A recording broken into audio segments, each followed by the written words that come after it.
Hey everybody, Smart Silver Stacker here. Hope you're doing well. Had a very interesting development over the weekend regarding the People's Bank of China and the Chinese currency, the yuan. So the Chinese central bank's governor, Yi Gang, was delivering a speech at the Peterson Institute for International Economics on Saturday, and he told the audience there that China has now ended its policy of intervening in foreign exchange markets, and that now they would be pursuing a policy aimed at enhancing the ease of use of the yuan for Chinese households. And this is a very important announcement because this move is directly related to China's attempts to undermine the dollar's status as the world reserve currency. And in today's video, we're going to discuss why allowing the yuan to trade freely and no longer intervening in that Forex market could have some significant impacts on the dollar and its purchasing power, and also on precious metals. Now, if you want to get prepared for the dethroning of the US dollar, you can buy gold and silver at sdbullion.com. Right now, new customers can get gold or silver at spot by visiting sdbullion.com/new.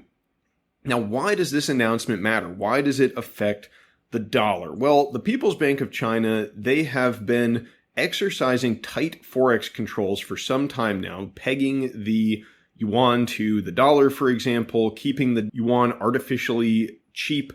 And this is one reason why nations around the world have shied away from holding the yuan as a reserve currency. Because if you hold a currency in reserve, you want it to trade freely, so there's a real price setting mechanism in global Forex markets. You don't want the issuing central bank dictating the value of that currency. It makes it less attractive as a reserve. And in the past, China has kept the yuan artificially cheap to assist with boosting their exports. Because if your country's currency is artificially inexpensive relative to the rest of the world, then that means you will export more goods because other nations can get a good deal on them. And this policy has allowed China to become the world's manufacturing megagiant. You know, they're the number one manufacturer around the globe now. But we're seeing them move away from this policy now. So what does that tell us? Why are they doing this? Well, for starters, the Chinese know that in the event of a conflict with the US over Taiwan, which, really appears nearly unavoidable in the long run now. At the time I'm recording this video, we've got the Chinese defense minister meeting in Russia with Vladimir Putin, and they're hailing their close military ties. So, the geopolitical chessboard, we're seeing the lines being drawn even more firmly here as we head into a global conflict. But in the event that a conflict does break out with the US, they know that Western nations, or at least the US, will likely cease to import many of their goods. And they've seen how the US dollar has been weaponized against Russia with all of the sanctions and having dollar-denominated assets frozen.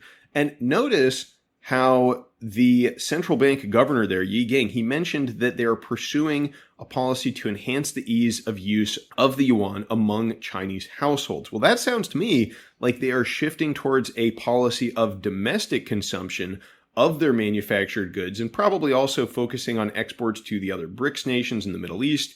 And in terms of de-dollarization, that's exactly what we're seeing. Brazil and Iraq recently both shifted to using the yuan exclusively to denominate their bilateral trade with China. In Iraq's case, they excluded oil, which is a notable exception, but still, the Chinese model is to shift away now from depending on US markets for their manufactured goods. So that means, they don't need to keep the yuan artificially cheap. And also, by relaxing these currency controls, by allowing the yuan to trade freely, like the dollar does in Forex markets without a peg to foreign currencies, they are making the yuan more appealing to these trade partners to not only begin using the yuan for settling their trade, but also to hold the yuan in increasing amounts as a reserve currency. And the reason they're doing this is because China is pursuing a campaign of de-dollarization to undermine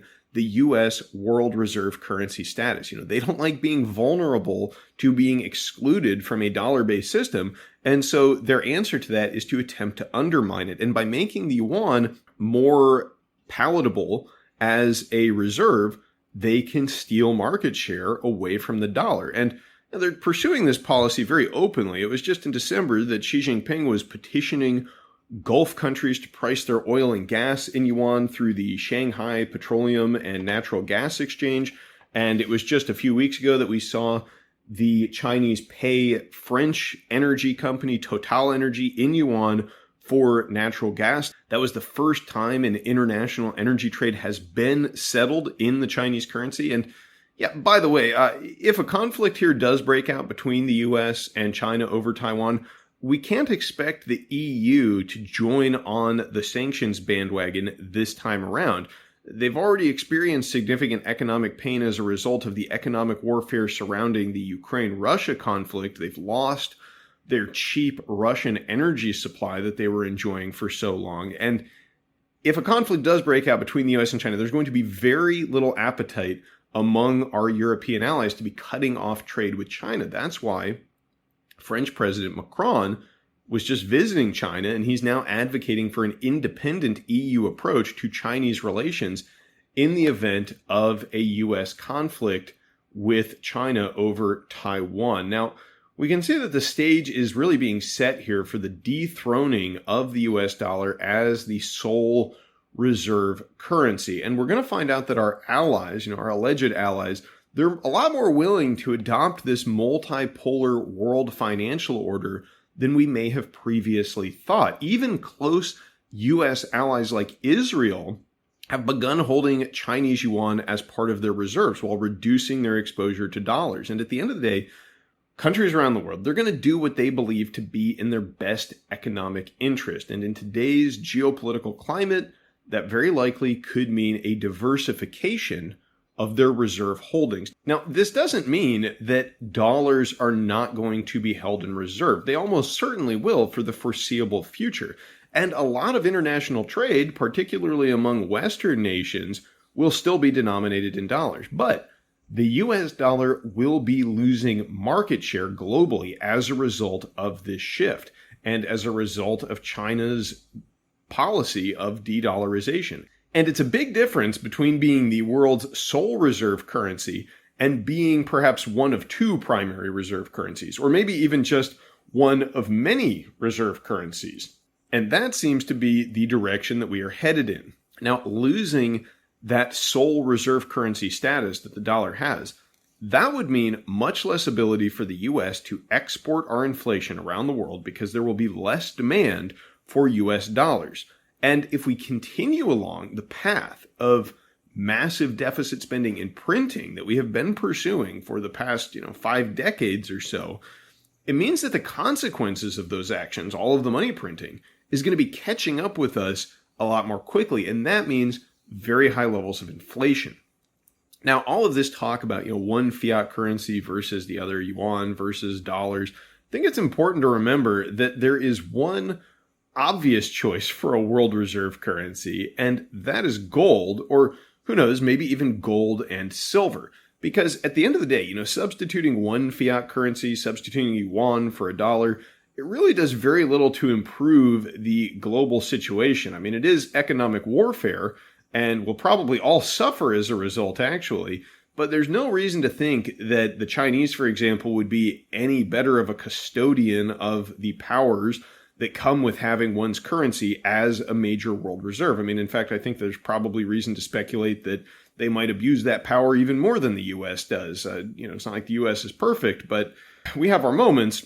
But eventually, I do think that the world economy is going to be forced to come to the realization that, fiat is a losing game. But before that happens, how much paper or digital currency, how much inflation is going to be created? Well, I suspect that the answer to that question is probably quite a bit if history is any guide. So, that's why I am trying to acquire as many hard assets as I can before that time arrives, because while the fiat dollar, it's not so great, the fiat yuan, really, it's no better. Gold and silver, these are the reliable stores of value that humanity has time and time again reverted to after these paper fiat experiments go awry. And at this point, we have taken this fiat dollar system to levels of debt and leverage and financial machinations, the likes of which the world has never seen before. And now there are some serious rivals popping up to challenge the dollar status as the world's sole reserve currency. And if history teaches us anything, the dollar's demise as a fiat world reserve currency, ultimately, it's inevitable. So leave me a comment down below to let me know what you think about the Chinese yuan rivaling the US dollar as the world reserve currency. Do you think we might ever get back to a global gold standard? Let me know in the comments. I always like to hear what you have to say.